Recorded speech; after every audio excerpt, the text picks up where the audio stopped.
রাদিয়াল্লাহু তাআলা আনহু আন উসমান আন্নাহু ইযা ওয়াকাফা আলা কবরিন বাকা উসমান গনি রাদিয়াল্লাহু তাআলা আনহু যখন কবর দিয়ে যেতেন আপনার কবর দেখলে আপনার কাঁদতে কাঁদতে কাঁদতে আমার চোখের পানি ঝরতে ঝরতে আপনার দাড়ি ভিজিয়ে দিত। ওনাকে জিজ্ঞেস করল আমিরুল মুমিনিন কবর দেখলে আপনি কেন বেশি কাঁদেন?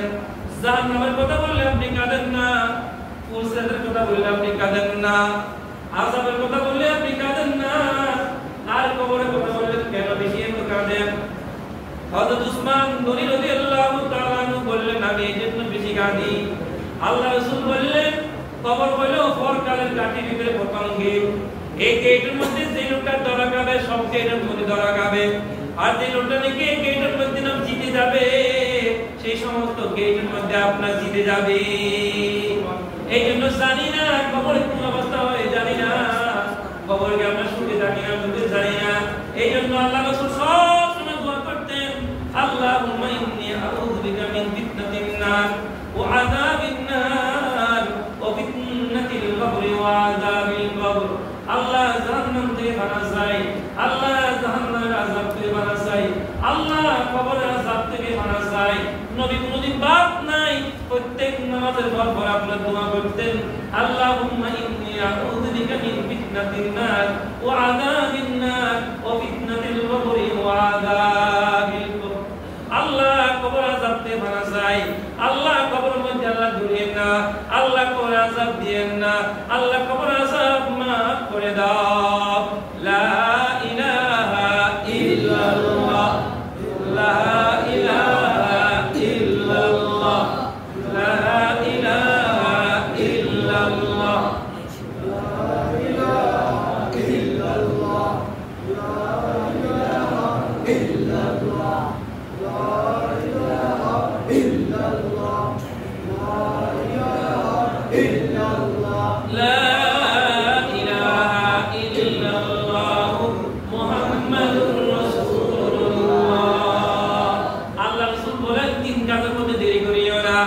তিন কাজ যত বেশি আপনার তাড়াতাড়ি করবেন তত সওয়াব বেশি। তিন কাজের মধ্যে যখন আপনার নামাজ রক্ত হয়ে যাবে, নামাজ রক্ত হয়ে গেলে নামাজ পড়ে রইলা, আর আপনার মেয়ে যদি বড় হয় তাড়াতাড়ি বিয়ে দিবা, জানাজা যখন তৈরি হয়ে যাবে দেরি করিবা না, যত তাড়াতাড়ি আপনার কবরে দিবা তত বেশি সওয়াব হবে। ওই জানাজা যখন আপনার মানুষ মারা যায়, মানুষটাকে যখন গোসল দিয়ে যখন কফন করে যখন আপনার কাঁধের মধ্যে রাখা হয়, সাইজ্জাদ যখন আপনার কাঁধের মধ্যে নেই, হাদিস শরীফে আছে ইযা উযিয়াতিল জানাজাতু ওয়াহতামালার রিজালু আলা নাকিম। আল্লাহ রাসূল বলেন জানাজার কাজ যখন আপনার কাঁধের মধ্যে নেওয়া হয়, ওই যদি লোকটা দিনদার হয়, লোকটা যদি নামাজি হয়, লোকটা যদি আল্লাহওয়ালা হয়, লোকটা বলে কদ্দিমুনি কদ্দিমুনি, ও আমার আত্মীয়স্বজন, ও আমার আল্লাহ ও আমার বন্ধুগণ, আমাকে জলদি জলদি কবরে নিয়ে যাও। তোমরা দেখতেছো না কিন্তু আমি দেখতেছি, তোমরা শুনতেছো না আমি কিন্তু শুনতেছি, আমার লগে কবর আপনার সামনে আছে, আমি এমন জায়গায় পৌঁছে গেছি কবর আমি দেখতেছি। আল্লাহ পাক আমার জন্য অসংখ্য নিয়ামত কবরের মধ্যে সাজায় রাখছে। দুনিয়া জীবন জীবন নয়, দুনিয়া সুখ সুখ নয়, দুনিয়া জীবন শান্তি শান্তি নয়, আমারে জলদি জলদি কবরে নিয়ে যাও।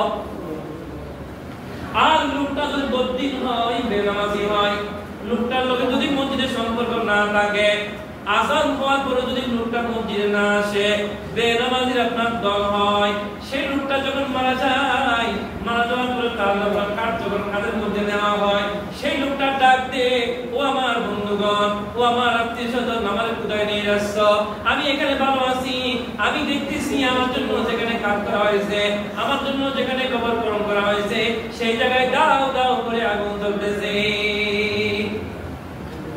আমারে আইনা তাযহাবুনি আইনা তাযহাবুনি, ও আমার আল্লাহ আল্লাহ আমার কোথায় নিয়ে যাচ্ছ? আমি यहाँ सब मुसाफिर हैं, वही आखिर ठिकाना, कोई आगे रवाना कोई पीछे रवाना। আল্লাহ পাক ডাক দিয়ে বলে বান্দা আসতে হবে, মিনহা খলাকনাকুম ওয়া ফিহা নুঈদুকুম ওয়া মিনহা নুখরিজুকুম তারাতান উখরা। বান্দা যাব, মাটিতে নিয়ে শেষ হবে না, আমি আল্লাহ তোমারে আবার ওই মাটিকে তুলে হাসরের ময়দানে বিচারের সম্মুখীন করব। লা ইলাহা ইল্লাল্লাহ, লা ইলাহা ইল্লাল্লাহ, লা ইলাহা ইল্লাল্লাহ, লা ইলাহা ইল্লাল্লাহ, লা ইলাহা ইল্লাল্লাহ, লা ইলাহা ইল্লাল্লাহ। আল্লাহ আল্লাহ আল্লাহ আল্লাহ আল্লাহ, লা ইলাহা ইল্লাল্লাহ, লা ইলাহা ইল্লাল্লাহ, লা ইলাহা ইল্লাল্লাহ, মুহাম্মাদুর রাসূলুল্লাহ। লোকটাকে যখন আপনার কবরে নেওয়া হয়, কবরে নেওয়ার পরে যখন আমার দফন হয়ে যায়, যখন আপনার মাটি দেওয়া হয়, লোকজন যখন চলে আসে, আপনার দুইজন ফেরেশতা আসিয়া আপনার বসাইল, আপনার মাথা দিয়ে হাত দিয়ে বসায়, জিজ্ঞেস করে মান রাব্বুকা, মান রাব্বুকা ওয়া মা দীনুকা ওয়া মান নাবিয়ুকা। এই বান্দা বলো মান রাব্বুকা, তোমার রব কে? কার আপনার অধীনে তুমি চলতা, কাকে তুমি মানতা, কাকে বিশ্বাস করতা, কাকে প্রভু হিসেবে তুমি স্বীকার করেছিলা, কার প্রতি তোমার ঈমান ছিল, কার বিশ্বাস তুমি জীবন যাপন করেছো? মান রাব্বুকা, সেই রবের কথা বলো। তখন সেই লোকটা যদি নামাজি হয়, মসজিদওয়ালা হয়, আল্লাহওয়ালা হয়, মসজিদওয়ালা হয়, সেই লোকটা বলে রব্বি আল্লাহ, সারা শুনো শুনো, আমার রব হলো আল্লাহ। এখন জিজ্ঞেস করলে আমার দিন, তোমার দিন কি? তোমার দিন কি? কোন ধর্ম তুমি আমল করেছো? ইসলাম ধর্ম কি আমল করেছো? তুমি কি আপনার হিন্দু ধর্মে আমল, কোন ধর্মে আমল করেছো? সে বলে দীনি আল ইসলাম, আমার আপনার ধর্ম হলো ইসলাম। সারা জীবন ইসলামের জন্য আন্দোলন করেছি, ইসলামের জন্য বিপ্লব করেছি, ইসলামের জন্য রক্তাক্ত হয়েছি, ইসলামের জন্য শহীদ হয়েছি, ইসলাম হলো আমার ধর্ম। আর জিজ্ঞেস করে আমার নবীকা, কাকে তুমি বলো বইতা, কোন নেতাকে তুমি মানতা, কাউকে তোমার জীবন কার মাধ্যমে চালাইছো, কাউ তুমি নবী স্বীকার করেছো? সেই লোকটা বলে আমার নবী, যেই নবীর জন্য সাপলা করে গিয়েছিলাম, যেই নবীর জন্য ঢাকা আন্দোলন করেছিলাম, যেই নবীকে গালি দেওয়ার কারণে নিজের জীবন পর্যন্ত দিয়েছি, সেই নবীটা হলো হযরত মুহাম্মদ মুস্তাফা সাল্লাল্লাহু আলাইহি ওয়াসাল্লাম। চতুর্থ নম্বর প্রশ্ন করবে, ও বান্দা তুমি কিভাবে তিনটা প্রশ্ন উত্তর দিলা, কত নম্বর প্রশ্ন উত্তর দিলা, 2 নম্বর দিলা, 3 নম্বর দিলা, কেমনে বুঝলা? তখন সে বলবে ফারাতু কিতাবাল্লাহ, আমি তো কুরআন পড়েছি, কুরআনে আল্লাহ পাক সব বাতাই দিছি। তখন আল্লাহ পাক নাদি মানাদি মিনাস সামাই, আসমান থেকে একজন ডাক দিবে, ও ফেরেশতারা শুনো, আমার বান্দার জন্য, আমার বান্দার জন্য এই কবরস্থানে, আপনার এই কবরে আপনার জান্নাতের বিছানা নিয়ে আসো। সুবহানাল্লাহ, বিছানা, জান্নাতের বিছানা, আমার বান্দাকে জান্নাতের পোশাক পরাইয়া দাও এবং জান্নাত থেকে আপনার কবর পর্যন্ত স্মরণ করিয়ে দাও, জান্নাতের পুষ্প যেন আমার বান্দা পর্যন্ত পৌঁছে যায়। লা ইলাহা ইল্লাল্লাহ, লা ইলাহা ইল্লাল্লাহ, লা ইলাহা ইল্লাল্লাহ, লা ইলাহা ইল্লাল্লাহ, লা ইলাহা ইল্লাল্লাহ, মুহাম্মাদুর রাসূলুল্লাহ। সিরায় একটা হোটেল আছে আপনার, হোটেলে আপনার ভাগ করে যা রান্না করে, ওই রান্নাঘর থেকে আপনার একটা আপনার নবী পাঠাইছে, খাই বলাইছে, যারা আপনার এখানে খাওয়া দাওয়া করে তারা যেন সুগন্ধি পায়। মুরগি রান্না করতেছে, তার সুগন্ধি এখানে চলে আসে, ইলিশ মাছ রান্না করতে তার সুগন্ধি এখানে আপনার চলে আসে। তদুকাল তদু আল্লাহ পাক কবরস্থানে আল্লাহ পাক জান্নাত থেকে কবর পর্যন্ত সুগন্ধি করে দিয়েছেন, যাতে বান্দা কবরের মধ্যে আপনার জান্নাতের সুগন্ধি যেন কবরে পৌঁছতে থাকে। সেই লোকটা যদি বেনামাজি হয়, সেই লোকটা যদি বদকার হয়, আল্লাহ পাকের আযানের শব্দ শুনে মসজিদে আয় না, এইরকম লোকটা যখন মারা যায়, তাকে যখন আমরা কবরে রাখা হয়, তখন কবরে তাকে জিজ্ঞেস করে মান রাব্বুকা ওয়া মা দীনুকা ওয়া মান নাবিয়ুকা, তাকে জিজ্ঞেস করা হয় তখন সে বলে লা আদরিল্লাহ, আমি কিছু জানি না, আযান জানি না, নামাজ জানি না, আল্লাহ জানি না, দিন জানি না, কিছুই জানি না, কিছুই জানি না, কিছু জানি না। তখন আসমান থেকে বলবে ও ফেরেশতা শুনো, এই লোকে আপনার মিথ্যা কথা হয়, এদের কাছে নবীরা গিয়েছিল, এদের কাছে রাসূল গিয়েছিল, এদের কাছে তাবলীগওয়ালা গিয়েছিল, এরা যখন খেলতেছিল এদেরকে আপনার বুঝাইছিল কিন্তু এরা কান দেয় নাই। আলাম ইয়াতিকুম নাযীর, জাহান্নামীদেরকে যখন জাহান্নামে যখন নিক্ষেপ করা হবে তখন আপনার ফেরেশতাদের কাছে আবদার করবে ভাই আমাদেরকে একটু রক্ষা করো। তখন ফেরেশতারা বলবে আলাম ইয়াতিকুম নাযীর, তোমাদের কাছে তাবলীগওয়ালা গিয়েছিল কিনা, তোমাদের কাছে নাযীর গিয়েছিল কিনা, তোমাদের কাছে রাসূল গিয়েছিল কিনা? ক্বালু বালা, হ্যাঁ আমাদের কাছে নবীরা গিয়েছিল, আমাদের কাছে রাসূল গিয়েছিল, কিন্তু তাদের কথাগুলো আমরা পাত্তা দিই নাই। লা ইলাহা ইল্লাল্লাহ, লা ইলাহা ইল্লাল্লাহ, লা ইলাহা ইল্লাল্লাহ, লা ইলাহা ইল্লাল্লাহ, লা ইলাহা ইল্লাল্লাহ মুহাম্মাদুর রাসূলুল্লাহ। ভাই দেখেন আপনার জামাত জুমার দিন পড়ছি, আপনার ছাতা ময়লা লাগিতে লাগিতে কালো হয়ে গেছে, একদিন দুদিন তিন দিন পাঁচ দিন ব্যবহার করছি, মা বলে বাবা এই আপনার শার্ট খুলে দাও একটু ধুয়ে দিই, সাবান দিলে আপনার সাবান দিন দিলে আপনার ময়লা চলে যায়, কাপড় আপনার ময়লা আপনার চলে যায় কিসের সাবানের মাধ্যমে। আমার কলব আপনার এটা আপনার গুনাহ করতে করতে গুনার দাগ লেগে যায়, ওই কলবটা একটু সাবান দেওয়া দরকার। সাবান কি আপনার লা ইলাহা ইল্লাল্লাহ, লা ইলাহা ইল্লাল্লাহ, লা ইলাহা ইল্লাল্লাহ, লা ইলাহা ইল্লাল্লাহ মুহাম্মাদুর রাসূলুল্লাহ। একটু মারা যাওয়ার পরে আপনার যখন মারা যাবে কোন আপনার সাফার জন্য এমন সময় বিবি আমার মুয়াজ্জিন সাহেবের কাছে কল দিয়েছে, হুজুর আমার স্বামী চলে যায়, হুজুর আমার স্বামীকে একটু কালমা পড়ায় দেন, হুজুর কালিমা তালকিন করে দেন।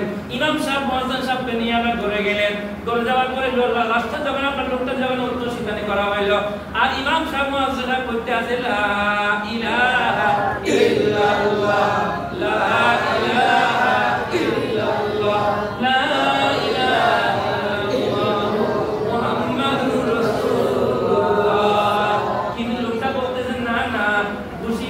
টাকা, সাইল আপনার 70 টাকা, খুশি 50 টাকা, সাইল 70 টাকা, মুখ দিয়ে আপনার কলিমা বের হয় না, লা ইলাহা বের হয় না, কারণ সারা জীবন সাইল বিক্রি করেছে, সারা জীবন আপনার খুশি বিক্রি করেছে, সব সময় খুশি বিক্রি করার কারণে মৃত্যুর সময় আপনার লা ইলাহা না, কারণ আপনার একটা পাত্রের মধ্যে দুধ বললে আপনার ডাললে আপনার দুধ বের হবে, ওই পাত্র যদি আপনি পেশাব করেন যদি আপনার ডালে আপনার দুধ বের হবে না, বের কি হবে বলেন তো?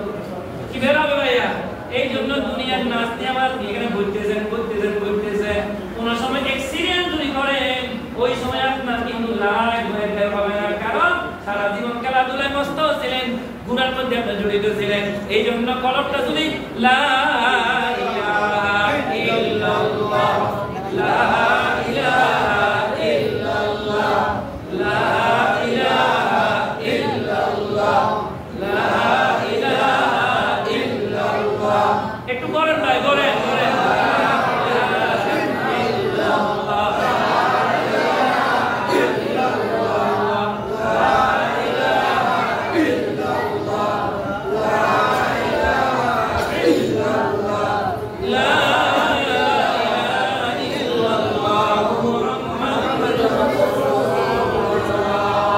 আমি মধ্যে মধ্যে ট্রাই করি, আমি যখন বাজারে যাই মধ্যে মধ্যে মনে হয় একটা লাগে আপনার ওদিকে মারি দেন, ওদিকে মারি দেন, এমন সময় আমি দেখি আমার মুখ দিয়ে কি বের হয়, আমার মুখ দিয়ে সব সময় আমার মনে হয় বের হয় আল্লাহু আকবার। কি বের হয় ভাই? যদি আল্লাহু আকবার না বলতাম কিন্তু বিপদের সময় আগুন ধরলে কিন্তু আল্লাহু আকবার মনে থাকবে না, মনে থাকবে না, হঠাৎ করে আগুন বিপদে পড়ে গেছে, কিন্তু একটা বুঝতে হবে আগে, বললে যত কঠিন বিপদ হোক না কেন, ভূমিকম্প হোক আপনার, বন্যা হোক, যত কিছু হোক আপনার কি বের হবে লা ইলাহা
হয়ে যাবে, কালিমার পাল্লাটা আপনার বাড়ি হয়ে যাবে। কত দামি! মান ক্বালা লা ইলাহা ইল্লাল্লাহ, যে জীবনে একবার কালিমা পড়ছে, দাখালাল জান্নাহ, সে লোকটা জান্নাত যাবে। কি যাবে ভাইয়া? আর যে লোকটা একবার ঈমানের সাথে ইকিনের সাথে কালিমা পড়েছে, আল্লাহ পাক তার অতীতের সমস্ত গুনাহ মাফ করে দিবে।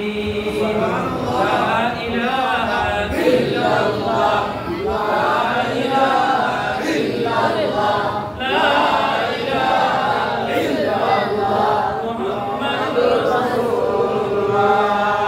ওই বেনামাজি যখন আপনার কবরে আপনার তাকে প্রশ্ন করা হবে, হায় হায় আফসোস করবে, আমি কিন্তু জানি না, কিছু জানি না। আল্লাহ বলবেন, বান্দা সব কিছু জানিতা, আযান শুনতা কিন্তু মসজিদে হাজিরা দিতা না, মসজিদ যাইতা মসজিদে আইতা না, হুজুরা বারবার ডাকছে কিন্তু সাড়া দাও না, এই শুনো শুনো শুনো। আল্লাহ বলবেন, এই ফেরেশতা তার কবরটা একটা সাফা দাও, সংকীর্ণ করে দাও। এমন ভাবে কবর সাফা দিব আপনার, এগুলোর দিগুলো চলে আসবে, এগুলোর দিগুলো চলে আসবে। আল্লাহ বলবেন, এবার আগুন ধরিয়ে দাও, আগুন ধরিয়ে দাও। আগুন ধরানো হবে, সেখানে আপনার একজন ফেরেশতা আপনার নিযুক্ত করা হবে। আমার চোখে দেখে না, কানে শুনে না, লাঘু মির্জাবাতুন, তার হাতে একটা হাতও থাকবে। এমন ভাবে একটা বাড়ি মারবে, আল্লাহ নবী উদাহরণ দিয়ে বলেন, লাউ দুরিবা বিহা জাবালুন, সেই আপনার হাতটা দিয়ে পাহাড়ে আঘাত করা হয়, পাহাড় টুকরা টুকরা হয়ে যাবে, চূর্ণ বিচূর্ণ হয়ে যাবে। সেই রকম একটা আপনার হাতটা দিয়া এই লোকটারে কিয়ামত পর্যন্ত হাতটা দিয়ে এভাবে আযাব দিতে থাকবে। এটা হলো কবরের আযাব। কবর কি রে? আর আমাকে একদিন আসার সময় রাস্তায় হুজুর ইয়াকুল্লাহ ভাই বলতেছে, হুজুর আপনারা কবরে আযাবের কথা বলেন, আমরা তো দেখতেছি এখানে মানুষ মরে গেছে, 40 দিন 50 দিন পরে কাজ হয়ে গেছে, ওখানে কিসের কবর আযাব? কিসের কবর আযাব? আসে না বাবা। পবিত্র কোরআন শরীফ 30 পারা কোরআন শরীফে তেলাওয়াত তাফসীর জায়গায় জায়গায় জায়গায় জায়গায় আল্লাহ মানুষের কিভাবে সৃষ্টি করিব, কিভাবে বিনা করব, একটা আয়াত না, শত শত আয়াত শুধু এই বর্ণনা দিয়েছেন যে আল্লাহ মানুষের কিভাবে কবর মধ্যে রাখিব, কিভাবে হাসরের মধ্যে জমা করব। এবার আসি দেখি আল্লাহ পাক কোরআনে বলেন, ওয়া মুফিয়াতিস সুরি বাইদা মিনাল আরদাসি ইলা রাব্বিহিম ইয়ানসিলুন। পবিত্র কোরআন শরীফের সূরা ইয়াসিন, এই আয়াতটা সূরা ইয়াসিন সূরার মধ্যে আয়াত। আল্লাহ পাক বলেন, ওয়া মুফিয়াতিস সুরি বাইদা মিনাল আরদাস। আল্লাহ পাকের 6 জন বড় বড় ফেরেশতা আছে। একজনের নাম জিবরাইল, আরেকজনের নাম মিকাইল, আরেকজনের নাম ইসরাফিল, আরেকজনের নাম হলো আজরাইল। কি না? আজরাইল। মহান মহান, এই যে আমাদের দেশের স্বরাষ্ট্রমন্ত্রী এগুলো বড় বড় মন্ত্রী না? আল্লাহ পাকের কোটি কোটি ফেরেশতা আছে, তার মধ্যে সবচেয়ে বড় ফেরেশতা কখন ভাই? কখন ভাইয়া? 6 জনের মধ্যে কত নম্বর? জিবরাইল। কত বড় একটু বলি, জিবরাইল কত বড়? ফেরেশতা ভিতরে যে স্বরাষ্ট্রমন্ত্রী সবচেয়ে বড় জিবরাইল।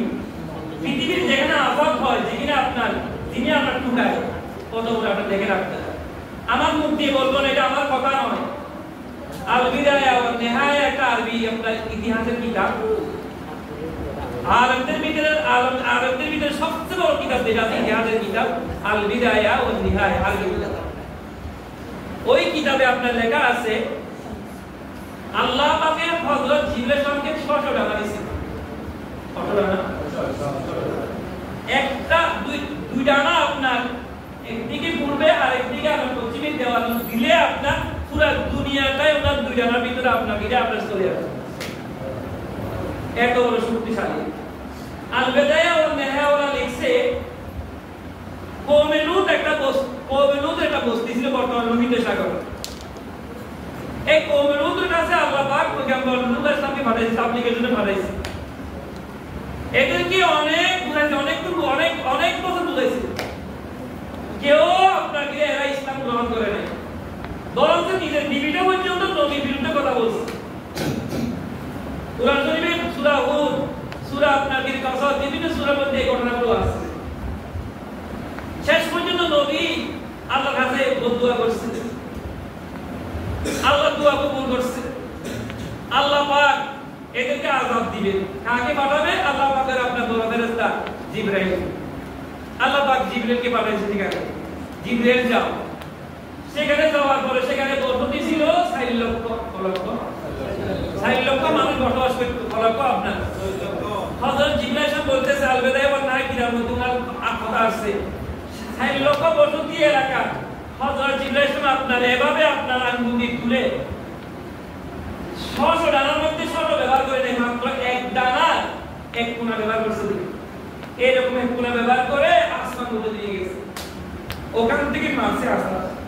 এভাবে আসার দেওয়ার লগে লগে ওইটা হয়ে গেছে লোহিত সাগর। বিশ্বাস শুধু আইয়েন না, বিশ্বাস নইলে মসজিদ থেকে চলে যান, হিন্দু ঘরে চলে যায়। এটা কোরআন শরীফের আয়াতের কথা বলছি। এগুলো বিশ্বাস করি না, বিশ্বাস না করলে এখানে মসজিদে আসা লাগবে না।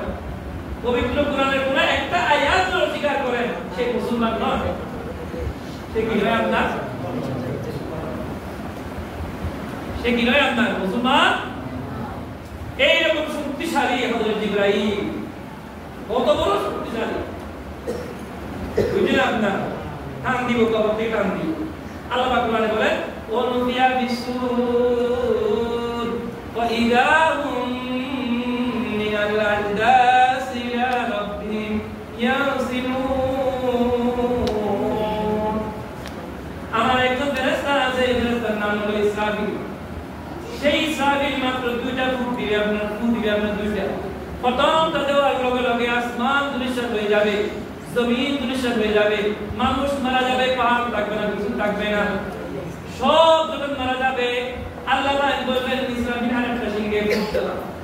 ওনুবিয়া বিসসুর, দ্বিতীয়বার যখন সিংহে ফুঁক দিবে সমস্ত মানুষ, ওনুবিয়া বিসসুর ফাইদা হুম মিনাল আরদাস মানে কবর, সমস্ত মানুষ কবর থেকে উঠে উঠে হাসরের ময়দানে চলে যাবে। কোথায় চলে যাবে? কোথায় যাবে ভাই?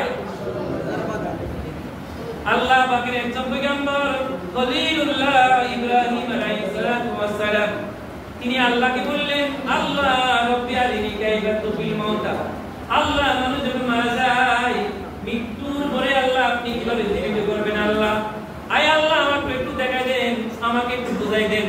আল্লাহ পাক বললেন আওয়ালাম তুমিন, এই ইব্রাহিম তুমি কি বিশ্বাস করো না? তোমার কি ইয়াকিন নাই? ইব্রাহিম আলাইহিস সালাতু ওয়াস সালাম বললেন আল্লাহ বিশ্বাস করি, আল্লাহ আমার ইয়াকিন আছে, আমার ঈমান আছে।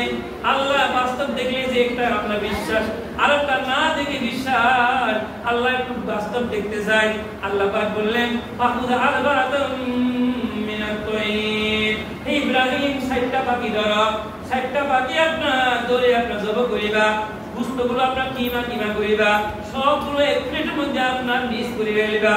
এরপরে 60টা আপনার ওই আপনার গোশতগুলো আপনার 60টা পাহাড়ে বিতরণ করে দিবা। ওই পাহাড়ে গেছো, ওই পাহাড়ে গেছো, ওই পাহাড়ে গেছো। আল্লাহ পাক কোরআনে বলেন ও ইয ক্বালা ইব্রাহিম রাব্বি আরিনি কাইফা তুহিল মাউতা ক্বালা ওয়ালাম তুমিন ক্বালা বালা ওয়ালাম তুমিন ক্বালা বালা ওয়ালাকিন লিয়াতমাইন্না কলবি।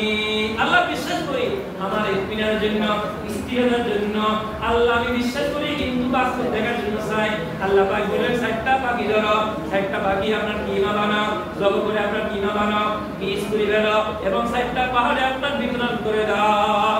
লা ইলাহা ইল্লাল্লাহ, লা ইলাহা ইল্লাল্লাহ, লা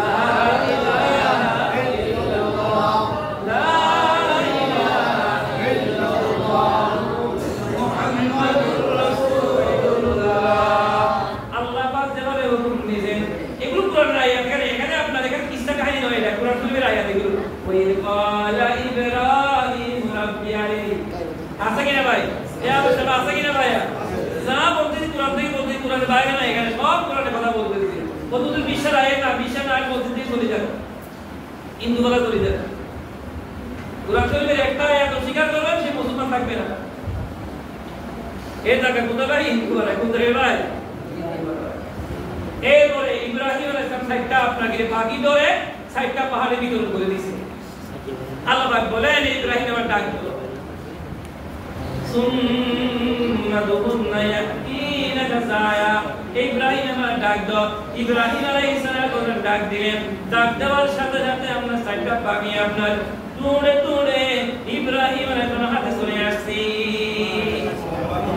তাফসীরে কিতাবে আছে আপনার দৌড়ে আসছে কেন পাখিরা দৌড়ে আসার কথা তাফসীরে কিতাবে আছে আপনার পাখিরা কেন দৌড়ে উড়ে আসছে উড়ে আসার কথা পাখি দৌড়ে দৌড়ে আসছে তাফসীরে কিতাবে জবাব দিয়েছে দৌড়ে কেন আসছে যদি উড়ে আসতো ওনার সন্দেহ হয়তো বাইরে থেকে আসছে হয়তো আমরা গিরে বাইরে থেকে আল্লাহ পাক বলেন বান্দা দেখো কালকে কিয়ামতের ময়দানে যে সময় আমি আল্লাহ আমার প্রয়োজন হবে মার কিয়ামতের আমি আল্লাহ যেদিন ডাক দেব পাখির মতো তোমরা কবর থেকে ওইটা হাসরের ময়দানে চলে যাইবা আরেকটু সহজ উদাহরণ দিয়ে বুঝাই সম্ভব আছে না সম্ভব আছে না সম্ভব যখন আপনার যখন আমরা দিবেন যখন লোহা আছে সব লোহা কেস করে আপনার টানবে কিনা একটা সম্ভবের মধ্যে যে শক্তি থাকে এই মহান রব্বুল আলামিন যিনি আসমান বানাইছেন জমিন বানাইছেন পাহাড় বানাইছেন এই আল্লাহ আমাদের কবর থেকে তুলে একটু হাসরের ময়দানে দিতে পারে কিনা ভাই পারে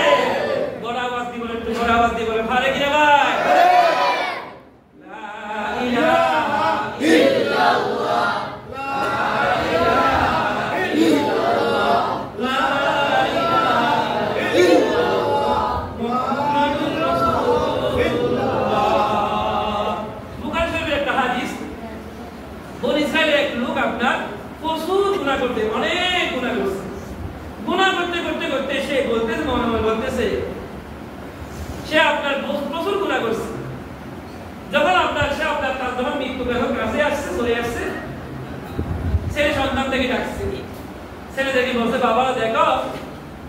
আমি যদি মারা যাই তোমরা আমারে দহন করিও আমি মারা গেলে আমার লাশটা আপনার আগুনে পুড়ে ছাইগুলো আপনার বাতাসে আপনার উড়ে দিবেন কারণ আমার মনে হয় জমিনে আমার মতো কেউ পাবি না জমিনে মনে হয় আমি সবচেয়ে বেশি পাপ করছি যদি আল্লাহ আমারে ধরে কঠিন শাস্তি দিবে এই জন্য আমার ছাইগুলো জায়গায় জায়গায় কি করবে আপনার গিরে আমরা জালি ধরে ছাই করি যার বিভিন্ন জায়গায় আমরা গিরে আপনাকে উড়ে দিবে ঠিক আপনার উনি যখন মারা গেছে আত্মীয় স্বজন আছে ওনার দহনের ব্যবস্থা নেওয়ার জন্য প্রস্তুতি সেটা বলছেন না আমার বাবা বলছে এরকম ঠিক তারা আপনার জালি মুড়ি এটা বুখারী শরীফের হাদিস তাকে আমরা জালি মুড়ি ছাইগুলো আপনার কি করছে আপনার উড়াই দিয়েছে আল্লাহ পাক সরাসরি জমিনে যিনি আপনার মন্ত্রী ফেরেশতা যিনি জমিনে পরিচালনা করে ডাক দিছে এই মালাকুল আরদ এই জমিনের ফেরেশতা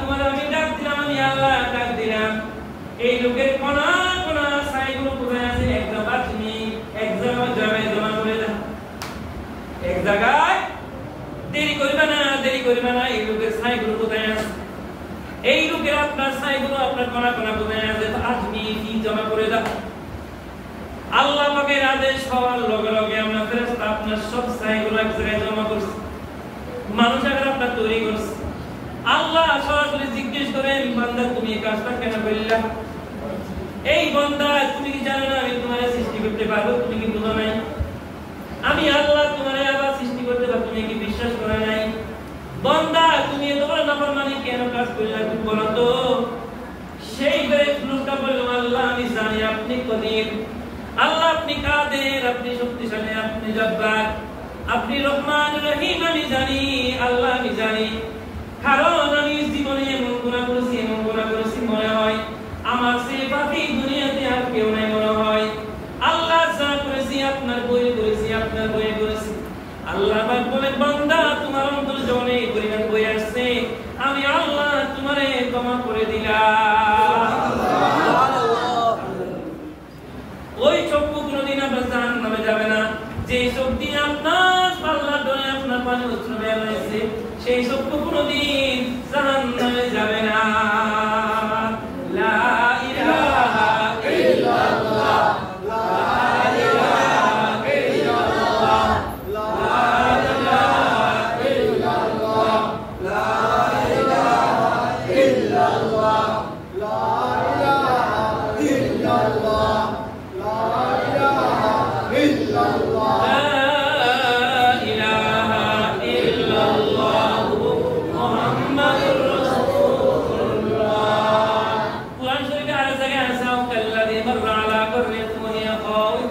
আলা উরুশিহা আর জায়গায় আছে আল্লাহ পাকের একজন পয়গম্বর উযাইর আলাইহিস সালাতু ওয়াস সালাম কি নাম উযাইর তিনি আপনার গাধার উপর সওয়ার হয়ে আমাদের হোন্ডা নিয়ে যায় ওই সময় হোন্ডা ছিল না কার ছিল না গাড়ি ছিল না আপনার ওই সময় মানুষ আদায় করতো ঘোড়ার উপর আপনার গাধার উপর